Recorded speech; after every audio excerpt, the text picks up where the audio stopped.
तुम्हें अपनी जिम्मेदारियों पर ध्यान देना चाहिए, ना कि मेरे कामों पर। तुमने जिद करके बोट खरीद ली, अब उसकी देखभाल तक नहीं करते हो। मेरी बात सुनो उरूज, मुस्तफा नहीं कह सकते, मुस्तफा भाई कहो। बड़ा भाई है वो हमारा। हाँ तो तुम कहो, वो तुम्हारा भाई है। जब हम इतनी महंगी चीजें अपने पास नहीं रखते तो उस नई दुल्हन पे इतना पैसा क्यों लुटाया जा रहा है?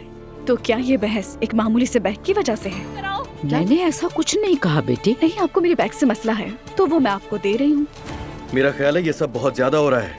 ये बैग जाकर मरियम मम्मी को दे दो। ये तुम क्या कर रही हो बेटी? तुम लोग क्यों बात को बढ़ा रहे हो इतना?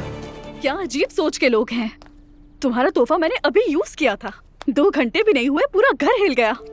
या अल्लाह, हम पे ये कैसा वक्त आ गया है। इसे तो मोहब्बत हो गई है नूर से। ये तो नामुमकिन है, मुझे कुछ तो करना ही पड़ेगा।